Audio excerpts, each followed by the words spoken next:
Welcome to Command Control Power, a weekly podcast hosted by 3 certified members of the Apple Consultants Network, drawing from over half a century of combined experience.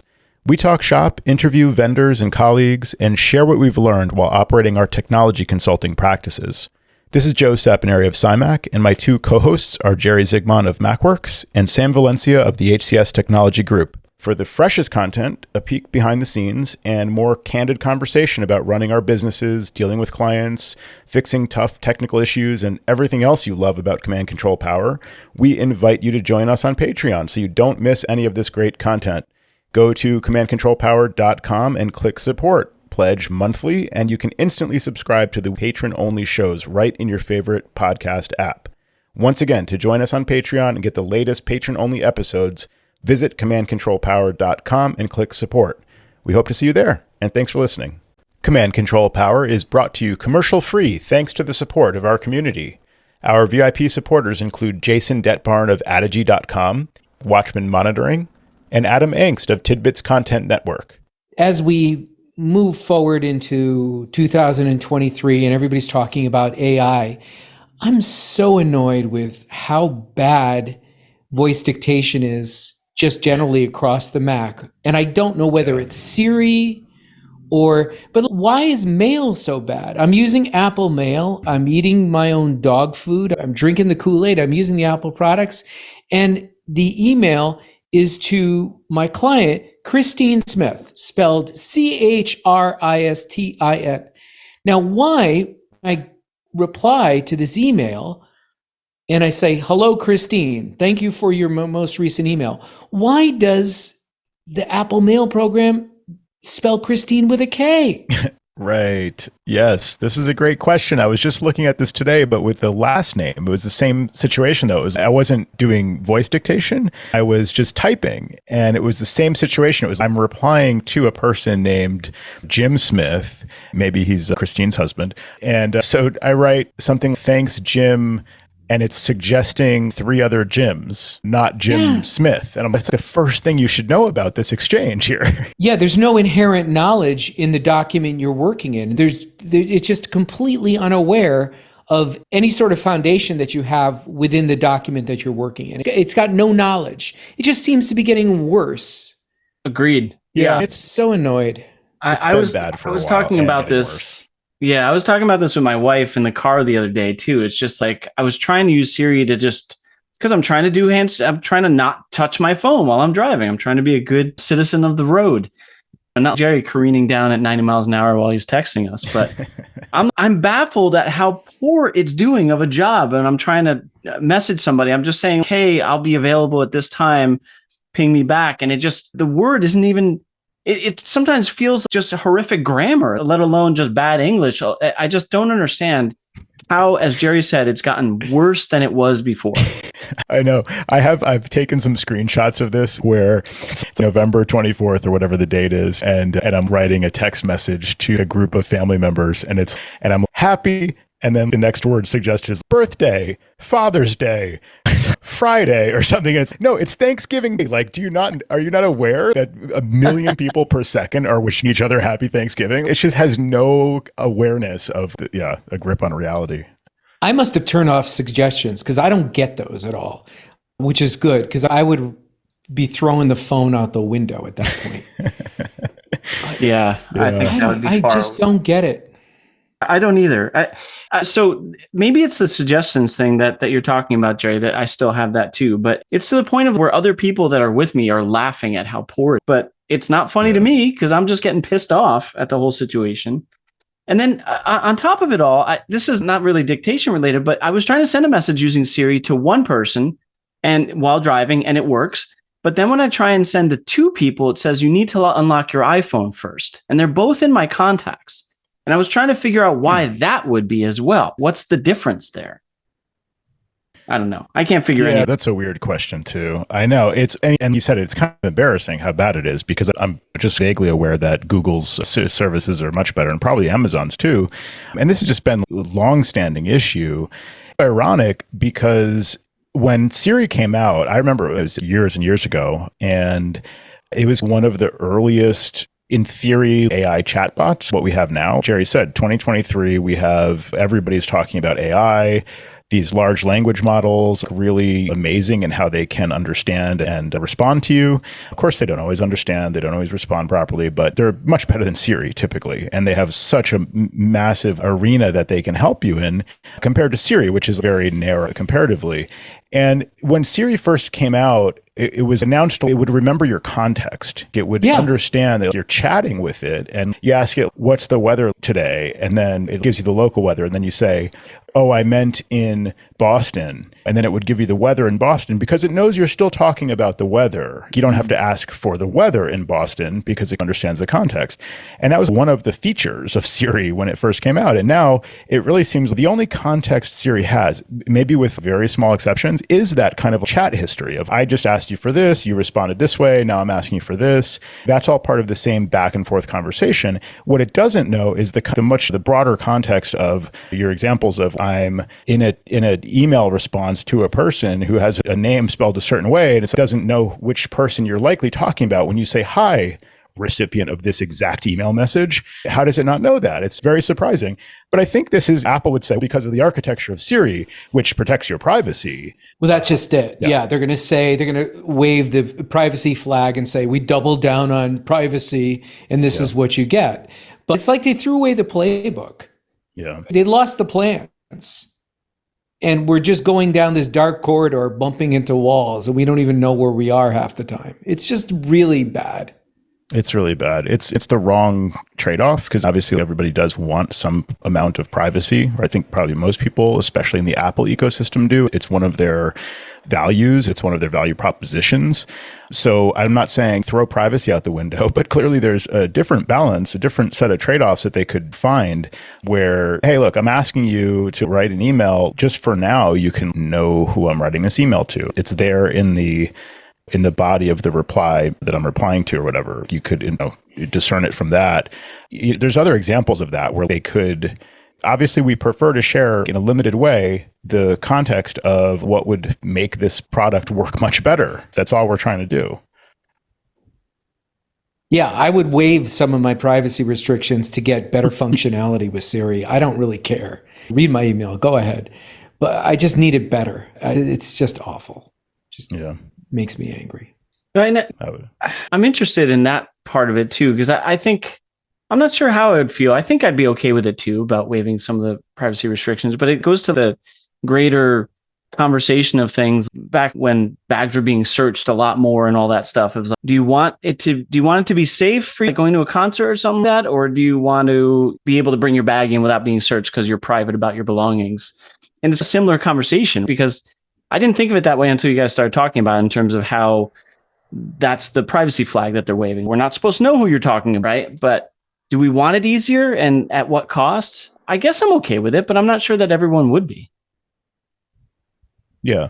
I joked at one point about this where it's Apple would get up on stage and say something, we protect your privacy so strongly that we have no idea what you're talking about at any given time, including when you're asking Siri for help. It's just, can you know a little bit about me? I'm comfortable with that if it helps you not make these dumb mistakes. And again, I wish I could I have some screenshots of these texts where I'm composing a text message. And it's just, how do you not guess that if I use the word happy on, say, Christmas Day, or let's say Merry, I was like, I don't know. Happy Christmas in this country. But if I'm wishing someone a happy holiday, it's, you know what holiday it is. You probably know what the next word is. But maybe that's not Siri, but it's the same underlying AI, like auto suggestion, auto correct kind of mechanism. And we joked at one point when they said, now we're using machine learning because we have the M something chip or I forget what it was. There was some kind of a machine learning chip, AI chip that some devices were starting to come with. And now we can use machine learning to make all of these things better. And ironically, that's when it all got much worse. And it's been worse since then. It has never gotten better. And that was 10 years ago. It's embarrassing now. Kind of a similar terms of privacy that we're talking about. I wanted to get into Wi-Fi a little bit too, because I was recently on a plane and this was the second time this happened to me, but I was having a lot of trouble with the Wi-Fi network on the plane. You connect to their Wi-Fi, whether it's American or Delta or whatever, and then they're supposed to prompt you with a captive portal. You log in, you get online, everything works. And recently, the last couple of times I'd had some issues and I was very frustrated. I emailed their support. I think I got my money back for one flight because it's not cheap. Sometimes depending on the length of the flight, it could be $10, but longer flights could be like 35, something like that. And so I was pissed off. I couldn't get anything done. I want my money back. And they're, sorry, sir, we'll give you your money back. And on the second flight, I was maybe it's me. I'm thinking for a second, this can't be. This is a different airline. And I'm, oh man, I wonder if maybe I should actually troubleshoot this issue instead of just complaining, which I did the first time. And so I was looking into it. And one of the things that cause an issue is the services on iOS, iPadOS, private Wi-Fi addressing, or even limiting IP address tracking. So I turned off both of those services and bingo, my wireless started working immediately. I was able to get online and do things. It's not that I couldn't connect last time. It's just that once I connected, my service was awful. I could barely load any web pages. And so as it turns out, this, especially private Wi-Fi addressing, can interfere with those captive portal networks or those public networks that you connect to, because it's trying to mask who it is. The device is trying to say, you can't see me, I'm someone anonymous. And that goes into the whole privacy part of the conversation. So it was one of those words of caution to people, maybe a helpful tip if you ever get into that situation, because I've also seen that in other places. And it turns out embarrassingly, I'd helped a client with that. And then I didn't think of it in my own situation. It's one of those causes that can do good, but also cause difficulty with a public network. All right, so I'm just making an email here to send to Tim. So sometimes I just put this stuff on record to put it in the back of his mind. If a client asks for something, sometimes we get this question. They're having issues on a plane and we're, haha, you can book me a ticket and then I can troubleshoot it with you. So because otherwise, here's some basic advice and I hope that helps. But you don't know if it's user error or whatever. It's really hard to troubleshoot. Or sometimes it just doesn't work. It shows the network, but it's down or something. And they have to look into that, or they're not going to the right page. I know on United, you're supposed to go to unitedwifi.com or something to actually then agree and or connect or whatever. What are you saying are the two things specifically that you turn off? Because Joe's making his note to Tim during podcast recording time. So go ahead, Sam. I can't say I've never done that before. So private Wi-Fi address is the one thing, and then limit IP address tracking are the two. So you can get there by tapping the info icon next to the Wi-Fi network name, and then you can turn those functionalities off. Now, what about private relay, though? That actually comes into play with private. That's private. With limiting IP address tracking too. But if you turn that off, if you turn off limit IP address tracking, that does disable private relay. And I think that's part of the issue. That's a really good tip. Yeah. Because you're saying that when it tries to load the captive portal, it's now trying to do it but by masking your IP. So for all the captive portal knows, you're somebody on the ground loading the captive portal in a session that was left open or something. And it's not going to make whatever connection it needs to make to understand who you are and where you're loading it from or something like that. Yeah. It makes intuitive sense. So yes, you're saying limit IP address tracking, this is for me, this is edited out, is off. And what's the other setting? Private Wi-Fi address. Where is that? It should be in that same network settings if you scroll. Actually, private Wi-Fi address should be first. And it'll show the Wi-Fi address as your MAC address.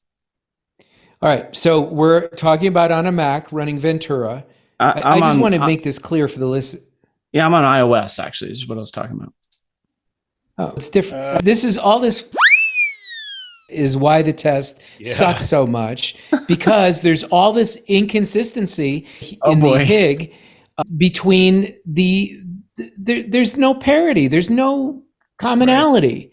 Right. I'm with you, Jerry. That setting doesn't exist in Wi-Fi settings on a Mac, and so all I can do is if I get more info, go to network settings. If I have limit IP address tracking off, it doesn't turn off, because I just wanted to confirm this with you, and this is not your fault, Sam.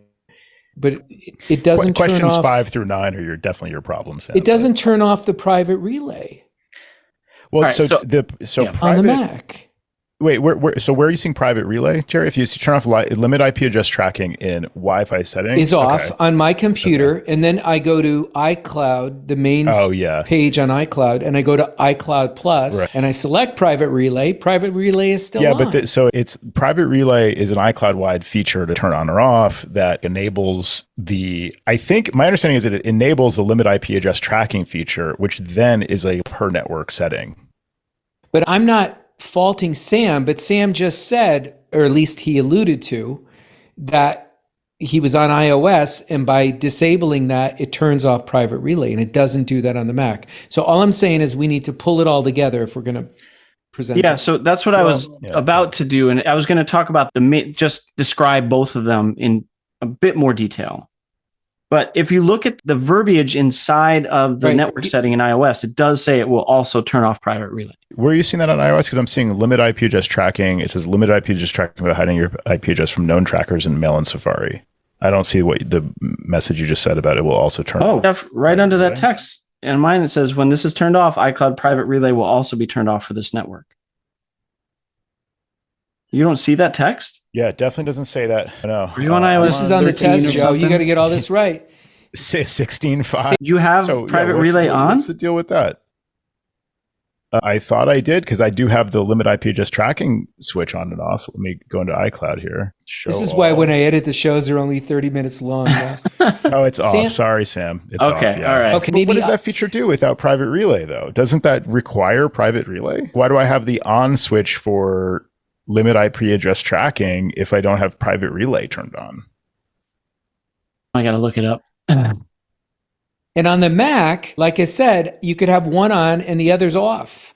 Yeah, I don't know why the Mac wouldn't have this feature. So tap in the I next to the Wi-Fi name on iOS. You have a private Wi-Fi address. That's basically just masking your Mac address because they don't want someone to track you as you move around or something. So maybe that's just more of a portable iOS and iPad. Yeah, it's more designed for those because you're on the go a lot with those devices and they're active the whole time. So I would say private relay is more VPN than just hiding your IP address. It's also hiding what traffic, where you're going, what sites you're going to and stuff. Okay. So limit IP address tracking I have that turned on, but I don't have private relay. All right, so we've just done a little bit of a sidebar here to review these settings. So what Sam is referring to with those two options, that's on iOS. Private Wi-Fi address is basically referring to the MAC address, MAC in all caps, of your iOS device. In this case, I'm looking at my iPhone. And the reason that they have that feature available on the iPhone is because you're always carrying the iPhone with you. And if your device connects to a known Wi-Fi network and says, hi, I have this MAC address, and that MAC address is actually the hardware MAC address of the Wi-Fi radio in the phone, then those networks can see you moving around. You left at this time, you came back at this time, that kind of thing. We need those on, Joe. We need that on for location services and things like that. That's why they're on, but this helps limit the way the networks can track you as you move across wherever you're going. Nice. And so that's specific to this. I'm not sure if that would be part of the issue with captive portal for a network on a plane or whatever, but yeah, certainly worth trying, like turning that private Wi-Fi address feature off. This is all related to a specific network. So the nice thing is you can actually just turn off these features for JetBlue or United or whatever Wi-Fi that you're on, and it'll remember it for that network and not necessarily change your settings for your home network or whatever. Those are two good things to know. So private Wi-Fi address and limit IP address tracking are both available on iOS. On the Mac, you would have the option just to turn off limit IP address tracking. Is that right, Sam? Yeah. And all of this is on the test, guys. So just so you know. Yeah, literally. I think it would be helpful to include links to these discussions in our show notes as well, in case anyone wants to read more into this, because it is helpful for us, though, and we're going to have to troubleshoot this for not only ourselves, but others. And as Jerry brought up in our sidebar, limit IP address tracking works independently, at least as far as I can tell, independently from iCloud Private Relay. So for example, on my iOS device anyway, I have iCloud Private Relay turned off, and yet I'm able to switch on and off the limit IP address tracking feature on a per network basis. So it's not exactly clear to me how those two things intersect. Yeah. So limit IP address tracking is quite simply that, as far as I understand it, is just hiding your IP address, right? But in addition to that, you can use iCloud Private Relay, which is almost a VPN on top of that in a way where it's making sure that not even Apple can see where you are going, not just hiding your IP address, but what sites you're browsing as well. So when I turn on iCloud Private Relay and I check my network settings, I see limit IP address tracking is still on. And it explains that if I were to turn this feature off, iCloud Private Relay will also be turned off for this network. So I think if you have iCloud Private Relay turned on system-wide, then this limit IP address tracking switch also controls iCloud Private Relay for this network. But if you don't have iCloud Private Relay turned on in iCloud settings, you can still use limit IP address tracking for a specific Wi-Fi network. So that's I guess a subset of the private relay features. I think they just want that limit IP address tracking feature switch to actually be a switch for both that feature and iCloud Private Relay, rather than having a separate switch per network for iCloud Private Relay, if any of that makes any sense whatsoever. And my whining and complaining, regardless of whether you're going to be taking tests for Apple certifications, is that we've had this change in the system settings versus system preferences with Ventura, and it looks much closer to iOS than it ever has before. But there are subtle differences and unique differences across the two interfaces between system settings on the Mac and settings on iOS. And it's lacking consistency. And yes, you could come up with justifications for why things are slightly different. In this case, an iOS device, for the most part, is always on, and I get that. And a laptop, you may have the lid closed, so it's not going to maybe need the same feature set. But at the same time, there's no differentiator between these two interfaces. It just becomes more confusing. And you're at the client side, or you're trying to do this resolution for a client on the phone or something, and it's like, oh no, that's right, it's not here, it's here. And you're fumbling around and you're dancing from preference setting to preference setting back and forth. So it does make it challenging unless we pull things together, guys, and get consistency across the two interfaces. That was, I thought, the point of the redesign of system settings versus system preferences, that they would be more just straight parity between the two. But you said there's some discrepancies, even though the style is converging on this kind of similar. I don't know if they're even going by the human interface guidelines. You mentioned that earlier, Jerry, that maybe they threw it out the window, but I do feel they're trying to converge into some universal HIG that encompasses iOS, iPadOS, macOS, maybe even tvOS in there, and just is consistent in its appearance. But like you said, they're just feature disparities between the two. I was saying they threw out the playbook with Siri. Now they've thrown out the playbook for the human interface guidelines. All right, turning the table from criticizing Apple's design, flip it over and actually praise some design. So actually, I'm praising the Apple Design Awards. Oh, you're such a fanboy. As we record, it's almost WWDC time. By the time you hear this, you'll be fully immersed in your 3D headset. But because it's WWDC time coming up, Apple does their Apple Design Awards, and they've nominated a bunch of apps. And so I've just browsed through those app nominations, and I came across a couple that I've been meaning to try that Apple called attention to, and then a couple that were new to me that they specifically praised here. So I'll give you the sort of oldies but goodies. Have you used Duolingo? I know of it. My kids have used it, but no, I haven't used it personally. Yeah, I mean, I know a lot of people have recommended it. I've always been meaning to study Spanish again for my rooftop tech support sessions. Sure. Yeah. And no, in all seriousness, I have friends living there, and we oftentimes have opportunity to practice Spanish. And I'm just very rusty. I took it for many years in school, but just haven't used it in a long time actively. So I started working with Duolingo. I just have to say it's a great app. If you want to learn a language, just give it a try. I was concerned a lot of things that I'm supposed to practice, guitar 30 years ago or something, or things like that. I don't often have the discipline, do the homework and really practice every single day and build that habit and whatever else. And I thought it would be the same with Duolingo. I thought I could dip my toes in and I'm just going to give up halfway anyway or something. But I found that it is actually very sticky. They make it pretty easy to get in and get out quickly enough where you do feel you're making progress, you're learning something, and it doesn't take up a ton of time. And so far, so good. I'm only just scratching the surface, but it's been pretty consistent for a week or so. And I really designed the app. So Duolingo, great app, as everybody already probably knows besides me. The other oldie but goodie was Camo. And I'm wondering also, Jerry, in your case, have you seen that yet? It's for dealing with your webcam, using your iPhone as a webcam and just different things like that. Yeah, I've heard lots of great things. Everybody uses it. Everybody loves it. And you could really dial in to the features and have full control of your camera, which you can't do with the Apple interface. Exactly. Me, I have a laptop and I work on a big screen.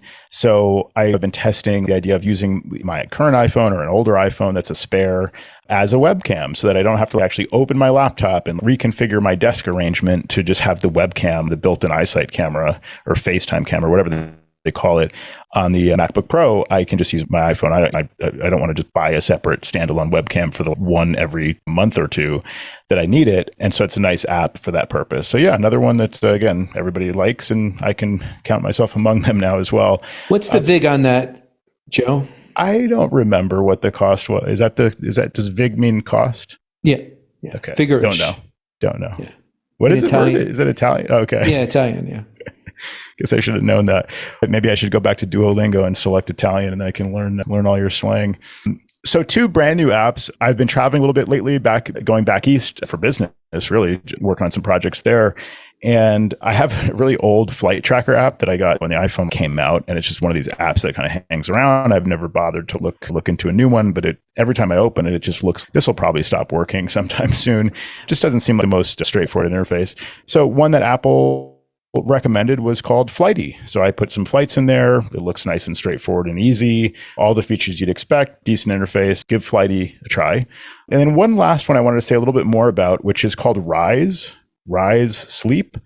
And this is an app to help you get an understanding of kind of I don't know if it's the circadian rhythm or the kind of daily energy cycles that both affect your sleep and are affected by your sleep. The design is to help you work with the natural flow of energy in the day so they can identify based on when you wake up and when you go to sleep when you're likely to feel the most energetic in the morning and in the afternoon or evening. They basically identify your peak energy levels at those times, and also a dip in your energy that's expected in the afternoon after lunchtime. And it's not the lunch. It's not that you ate lunch and now you're tired because of that. It's just part of your body's kind of natural cycle that, you're going to have less energy around such and such a time in the afternoon. And then they can also help you get on track with sleep in general. So they can identify when your melatonin window is, as they call it. So that's when at night, based on, again, your previous night's sleep time and your morning wake time and the history of those things that they're tracking, they can identify when your body will likely be releasing melatonin. That makes it easier in that hour-long window for you to actually fall asleep and stay asleep. So they help you see all these things through sleep tracking. And the way it works is they can ask for, and of course they probably need this, your sleep tracking data that Apple is already collecting, and also your movement. So they know, like, when you put your phone down, if you're me and you watch some science clips on YouTube or something at the end of the night before going to sleep, or maybe you're reading something on the Apple News or whatever, they know that your phone is moving, it's active, whatever, and then you put it down and it stops moving, and know that that's when you're probably going to sleep within about 15 minutes of that, putting the phone down. And of course, you probably first thing most people do in the morning is pick up their phone and get out of bed if it's near the bed, and they can tell pretty much when you wake up. And they track that over time, and they help you identify just, again, better sleep health and habits, and also help you account for your sleep debt. So how much sleep you're lacking versus probably what you needed. And they can actually show you in the app how much sleep debt you have, so that you can see, am I going to be dragging today because I haven't slept well in 3 days? Or am I doing pretty good and can I take on some new project today because I have plenty of sleep? I'm going to have to grill you on this just a little bit, Joe. So first of all, this all sounds like mumbo jumbo to me. How long have you been using Rise? No, I'm kidding. I kid, Joe. I'm a kidder. I have a little bit of input. One day. No, I'm just joking. Day. No, I'm just joking. A week. Okay. I gave it my sleep data. It asks, and it's got one of the reasons is it has a really nice onboarding process. So it asks for your data at a certain point in the process. It tells you why it needs it. So it's telling me that I've had great sleep for 16 days. But it could be far more insightful if you wore your watch to bed. Because this is something that the reason why I'm bringing this up is this is something that I've recently been doing. And I've been using the Athletic app that I mentioned about 10 shows ago. And I'm still using it. And I think what the most relevant piece of information I've been able to extrapolate from it, not only it'll help me with fitness workouts, but if I do wear my watch to bed, it'll pull a lot of the information from the Apple Sleep Tracker, and it'll actually tell me what my recovery is based on what the resting heart rate is that's been monitored through the course of the night, and also your heart rate variability. So I would think that Rise would even be more insightful for you if you try to wear your watch at least for another week, or at least for a week, to bed and see what happens then. That's a good tip. I hadn't actually thought about that, although I knew somewhere in the back of my mind that people do wear their watch to sleep. And I think at one point I configured it where when my phone goes down to wind down mode or whatever, my watch goes to that mode where you have to unlock it because it's assuming you're going to keep wearing it to sleep.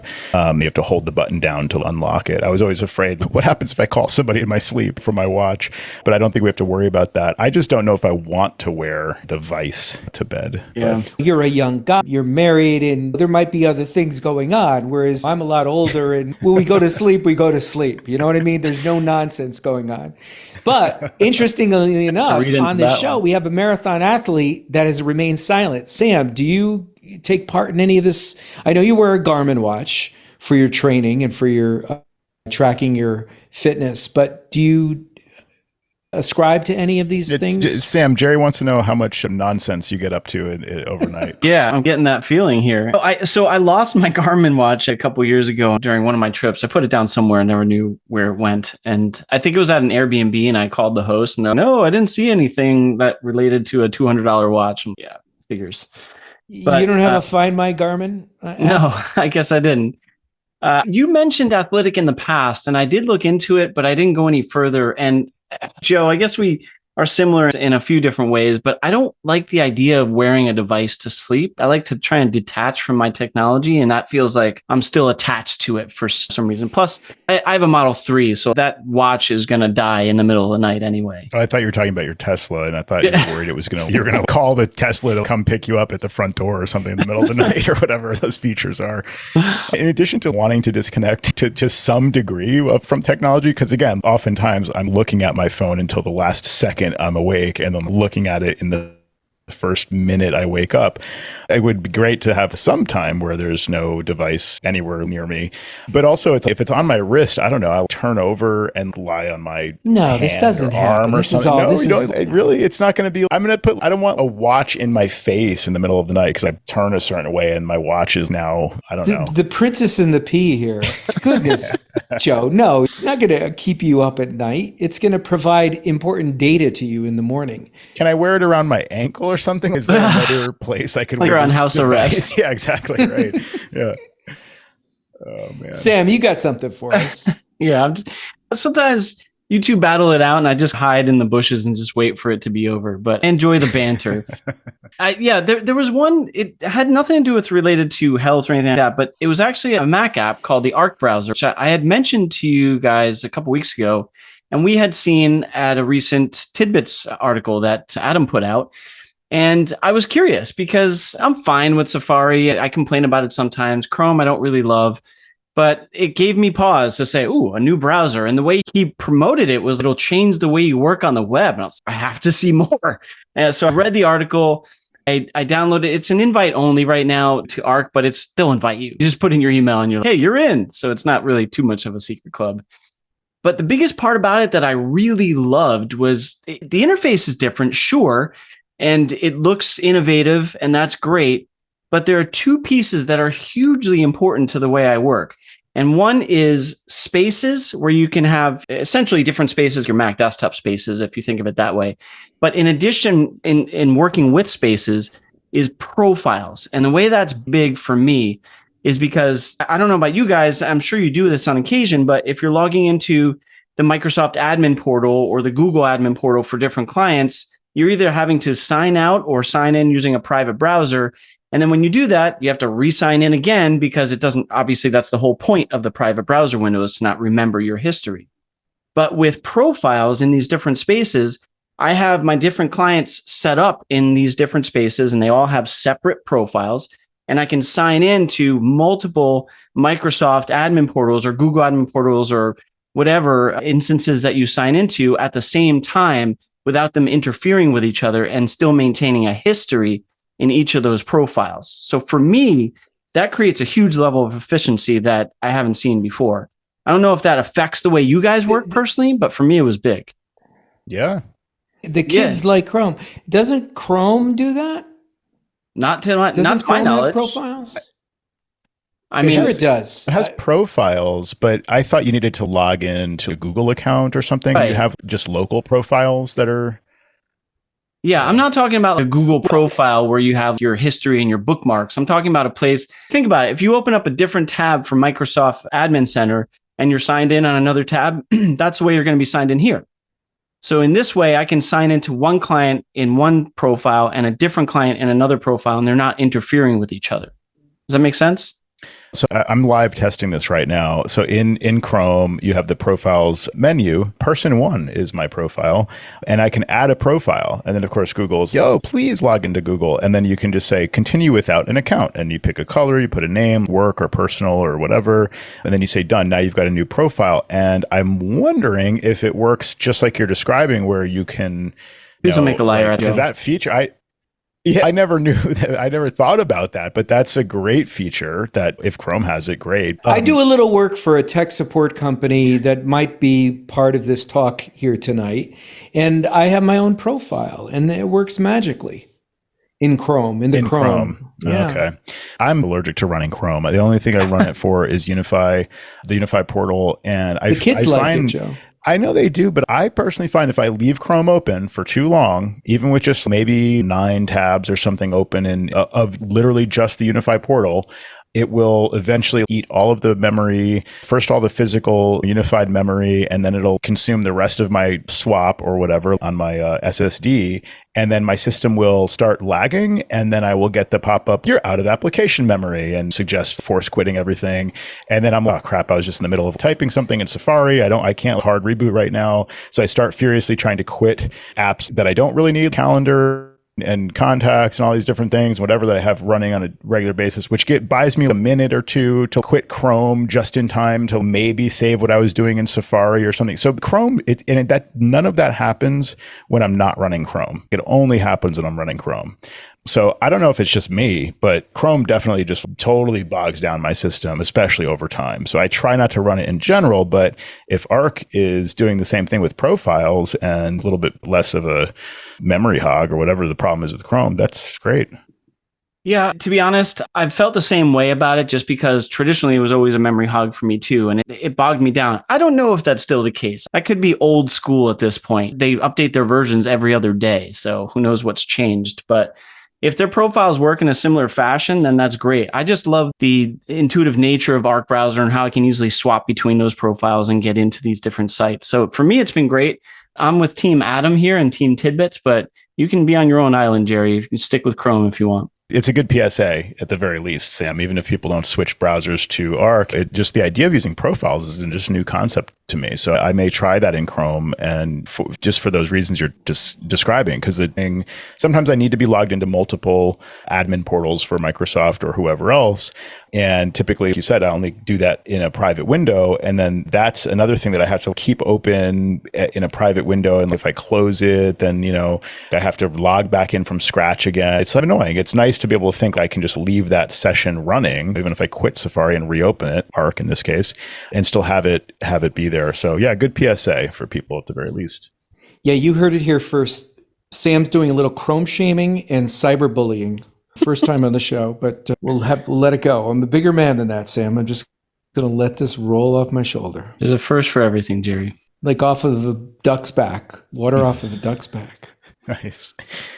I heard from a client recently about their calendar. And this is a small store, and they use their calendar app to keep track of their employee work schedules. So they have maybe 6 or 7 calendars for this purpose, then a few other regular calendars for just everyday use. We have the Jane calendar and the Jim calendar and whatever. And then each person's calendar has the days that they work just in it. That's just what they've always done for 10 years or more. And they reached out a couple weeks ago. So last week, we noticed that this employee, Jane, was no longer showing up on the calendar at all, going back from when she started in early 2022. Would it be possible for you to pull saved calendar from the 8th of May and upload it back into our network so she shows up again? So that was the request. And I said, yeah, I can probably do that. It's annoying, though. Joe, who is the host of the calendar, please, just for clarity's sake? It's through Microsoft 365. They have Time Machine backups, they have Backblaze, and there's multiple computers syncing the calendar. And I poked around and found, yeah, sure enough, that calendar is that person's events are not there. And I'm pretty sure that the calendar that those events were supposed to appear on was actually missing. I'm not positive if it just got renamed or if it was missing or something. But it looked to me, okay, so I just need to pull this calendar from this date. It was a very specific request, very convenient in that sense. It's not there's a Time Machine interface for doing this. Wouldn't it be great if you could open up the calendar, click Enter Time Machine, and then go back to your calendar as it was a week or two ago? But you can't do that. And same thing with mail. It used to be that mail had a Time Machine interface, custom interface, just like the Finder does, where you can enter Time Machine and go back in time and see the way this app looked, or this mailbox in Mail, or this folder in the Finder looked on that date. But that's not a feature of calendar. I don't think it ever was. It may have been briefly. I'm not sure.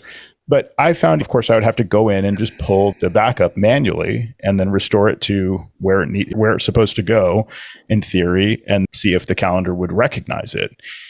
But at some point, all of that became much more complicated. I used to know that there was this folder and you could just stick the recovered folder back into the place where it's supposed to go. And then the calendar would be like, great, I see everything now. Maybe you'd have to go offline so it wouldn't resync or something, but you could get the events to appear. Have you guys had experience with recovering a calendar lately? I have a little bit more questions for you here. So how are they tracking the calendar? Are they using it through the calendar app? And when you indeed affirmed that these events were not there, did you log in and see if they were on the web, or they just weren't showing up in the local calendar? They weren't showing up on any of the local calendars or across any of the computers that sync through Microsoft 365 for this account. So I was pretty confident that they just weren't there. They got to leave from the server. So you assume that if you went to look at the web view, if you logged into the 365 portal, you would not see that calendar? Correct. Okay. And incidentally, iCloud has a feature to recover deleted stuff, including calendars, but these were not synced through iCloud. But that is a feature if you're using iCloud. I believe you can try and recover them through the web that way. So I went to the Time Machine backup and I went into the user library calendars folder, and I restored that entire folder from the backup dated the date that they gave me, the client gave me. And like I said, she made a really specific request. It was great to know the date of when they last appeared and when they went missing so that I didn't have to guess and check 15 times. And then I had to find the events in question. So I reviewed through that calendars folder into the various calendar folders inside there to look for events that would mention this person's name, Jane's work schedule this day or whatever. So if you look inside that folder, in the case of an Exchange calendar, there's an events folder inside the calendar folder, and it has a series of ICS files, .ics files. And so I was able to preview those just by browsing them in the Finder until I found the Exchange calendar, which is named with some unique identifier, find that calendar, Jane's calendar, based on finding the events, Jane's events inside that calendar folder, inside the events folder. So once I had the right Exchange calendar, then I had essentially a folder called events filled with ICS files, one for each day. So I tried double clicking to see if I could import them. I tried importing them en masse. The calendar app won't deal with these files directly in any useful way. But I found a way to take that pile of ICS files and merge them back into one .ics calendar file. And that site is called ICSmerger.com. So how appropriate. It's a free site. I figured this is pretty not important data as far as there's no proprietary information here. I'm not worried about uploading this Jane's work schedule to ICSmerger.com. So I gave it the pile of ICS files and it converted them to a single ICS file. I was able to then import that file into the calendar app as a new calendar. So first I had to actually create a new calendar. Then I was able to import it into that calendar. Calendar balked at some repeating events that were invalid. It sometimes does. This can't be synced to the Exchange server because the Exchange won't allow a repeating event that occurs before the first occurrence or whatever weird bug. And I assumed that was just things got moved around on the calendar and didn't make sense, moved and then deleted or something, so that they basically wasn't any valid actual data. But yeah, the end result was the calendar came back and the client was happy. That's damn impressive. What was that ICS mover you said? Merger, ICSmerger.com. Huh.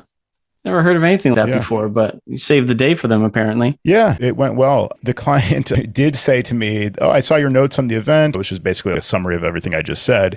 And the client said, what were those issues with the repeating events? And then they said, they were asking, why was this so involved? The quote is, I thought you would simply be able to restore the version of the calendar that existed on the 8th, basically just pasting over the one that was there yesterday.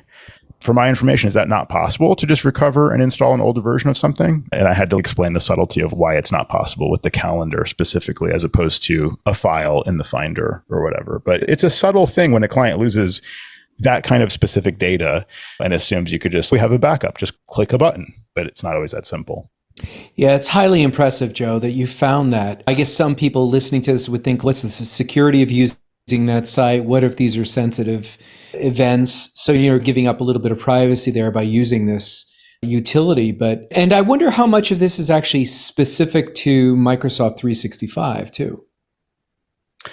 Yeah, that's a good point with how it was actually saved behind the scenes. Yeah, yes. That's a great question. Yeah, because I've mucked around in that library folder, and sometimes I'll have a client reach out and they're not seeing dates sync with Microsoft 365 and they're using Exchange, hosted Exchange. And I've deleted the calendar cache -SHM and calendar cache-WAL. I don't know what those other two acronyms stand for, but whack those, and with the calendar closed, the application closed, and it all repopulated and recreated itself. But it really sounds like it was a very in-depth process. So they were balking at your charge, I would imagine. I started to be a little concerned that they were, and I got questioned about it. Oh, shouldn't this just be easy? I thought I could just copy and paste. I'm like, why don't you go ahead and copy and paste then? See how that works. Then why did you even ask me if it was so easy? That's what my mind is doing. I'm not actually going to say that to a client. But you're acting it's so easy. Why don't you do it? But I think it was a fair question, honestly. But I did have to explain a little bit more. I just did on the show exactly what this is involved in doing this. Did you do any mansplaining when you did that? Yeah, of course. Yeah, that's the only way I know how. Special thanks to the following community members whose strong monthly support has sustained us for all these years. Ryan Gowdy, corecompetent.com. Weldon Dodd, kanji.io. Richard Wingfield, envisiondesign.net. Adam Rice, askadam.io. Mac Admins Podcast, podcast.macadmins.org. Tim Nyberg, themacguys.com. Michael Thompson, origin84.com. Matthew Waples, waples.net. Tom Puls, boxit.tech. Jerome Potters, pitpro.nl. Steve Sorbo, macsos.biz. Andy Espo, callandy.com. And Nate Sinal, weareascout.com. Thank you all very much, and thanks to our patrons at every level of support. If you enjoy the show, we really would love your support. And if you already support us and can increase your monthly pledge, we really do find that encouraging. commandcontrolpower.com and click support. Thanks very much for listening and for supporting the show.